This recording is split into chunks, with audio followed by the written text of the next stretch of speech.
kama mwili wote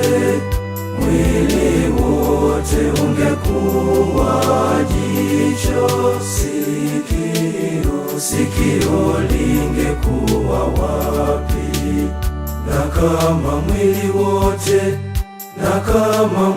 wote ungekuwa sikio, kuwapi kunusa?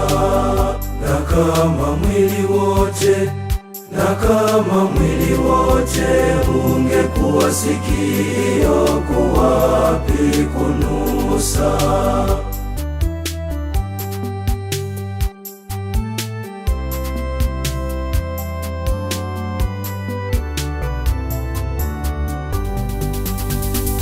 Lakini kama vyote vingekuwa kiungo kimoja, mwili ungekuwa wapi? Lakini